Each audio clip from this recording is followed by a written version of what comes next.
കർത്താവിൻ്റെ മഹത്വമുള്ള നാമം വാഴ്ത്തപ്പെടുമാറാകട്ടെ. അനുഗ്രഹിക്കപ്പെട്ട ഈ നല്ല പ്രഭാതത്തിനാണ് കർത്താവിന് സ്തോത്രം ചെയ്യുന്നു. ഈ പ്രഭാത സന്ദേശം കേൾക്കുന്ന എല്ലാ പ്രിയപ്പെട്ടവർക്കും വീണ്ടും വരുന്നവനായ ക്രിസ്തയേശുവിൻ്റെ നാമത്തിൽ എൻ്റെ പ്രഭാത വന്ദനങ്ങളെ ഈ നിമിഷം അർപ്പിക്കുകയാണ്. പ്രാർത്ഥനയോടും ദൈവാശ്രയത്തോടും കൂടി ഈ സന്ദേശത്തിലേക്ക് നിങ്ങളുടെ ശ്രദ്ധയെ തിരിക്കുന്നു.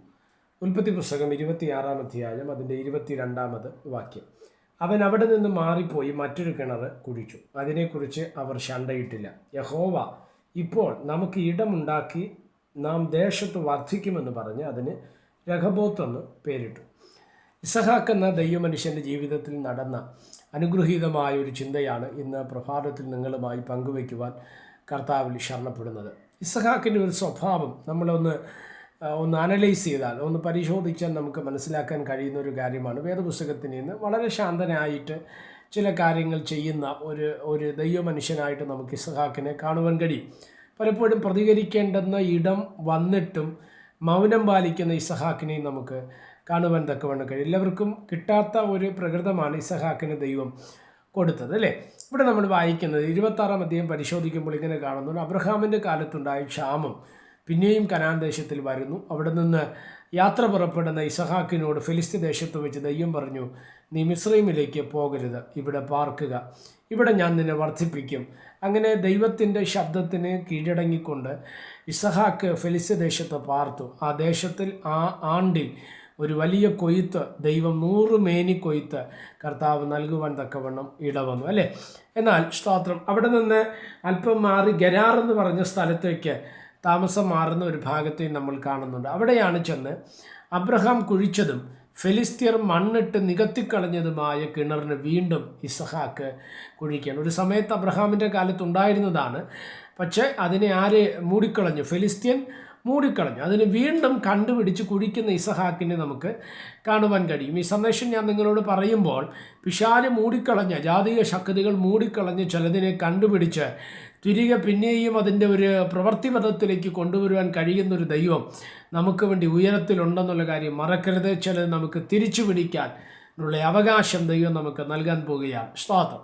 അങ്ങനെ ചെന്ന് കുഴിച്ച്, അങ്ങനെ ഒരു സ്ഥലത്ത് ചെന്ന് കുഴിച്ച സമയത്ത് വെള്ളം കണ്ടു. ആ കിണർ ഓക്കെ ആയി വന്ന സമയത്ത് അവിടെയുള്ളവർ വന്ന് അതിനെ പ്രതി അവകാശം പറഞ്ഞു, ശണ്ടയിട്ടു. സ്തോത്രം. അതുകൊണ്ട് ആ സ്ഥലത്തിന് ഏശക്ക് എന്ന് പേർ വിളിച്ചു. അവിടം വിട്ട് ഇസഹാക്ക് മാറുകയാണ്. രണ്ടാമതൊരു സ്ഥലത്ത് നിന്ന് വീണ്ടും ഇസഹാക്ക് കുഴിച്ചു. ആ സ്ഥലത്തെ ഓർത്തും ഫെലിസ്ത്യർ വന്ന് ശണ്ടയിട്ടത് കൊണ്ട് ആ സ്ഥലത്തിന് സിദ്ന എന്ന് പേർ വിളിച്ചു. അവിടെ നിന്നും ഇസഹാക്ക് മാറിപ്പോകുന്നുണ്ട്. മൂന്നാമതൊരു സ്ഥലത്ത് നിന്ന് ഇസഹാക്ക് കുഴിക്കുകയാണ്. ആ സ്ഥലത്ത് ആരും ശണ്ടയിടാൻ വേണ്ടി വന്നില്ല എന്ന് മാത്രമല്ല, സ്തോത്രം, അങ്ങനെ വരാത്തത് കൊണ്ട് ഇസഹാക്ക് പറഞ്ഞു, ഈ ദേശത്ത് നമുക്കൊരു ഇടമുണ്ടാക്കി ഇവിടെ ദൈവം നമുക്കൊരു വർധനവ് നൽകും എന്ന് പറഞ്ഞ് ആ സ്ഥലത്തിന് രഹബോത്ത് എന്ന് പേർ വിളിപ്പാനിടെ. ഇവിടെ ഇസഹാക്കിൻ്റെ ഒരു സ്വഭാവം നമുക്ക് കാണുവാൻ തക്കവണ്ണം ഇവിടെ വരുന്നുണ്ട്, അല്ലേ?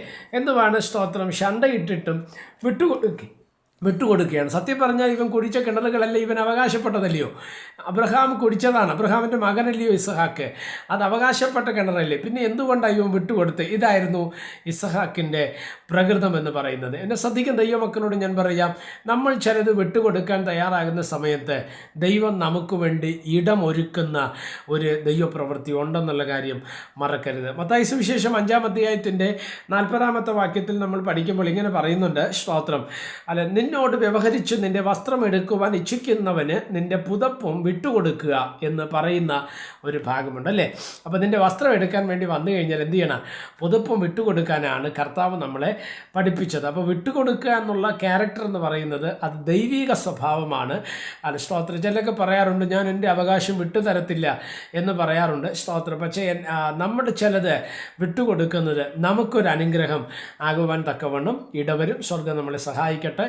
പ്രാർത്ഥിക്കാം. പരിശുദ്ധനായ ദൈവമേ, സ്വർഗീയ പിതാവേ, സന്ദേശത്തിനായിട്ട് സ്തോത്രം ചെയ്യുന്നു. ഈ സന്ദേശം കേൾക്കുന്ന എല്ലാ പ്രിയപ്പെട്ടവരെ തൃക്കരങ്ങൾ തരികയാണ്. ഈ സന്ദേശം അനേകർക്ക് അനുഗ്രഹവും ആശ്വാസവുമായി മാറുവാൻ സ്വർഗ്ഗം ഇടവരുത്തിയാട്ടെ. മഹത്വം അങ്ങേക്ക് യേശു കർത്താവിൻ്റെ നാമത്തിൽ തന്നെ. ആമേൻ. എല്ലാവരെയും ദൈവം അനുഗ്രഹിക്കട്ടെ. God bless you.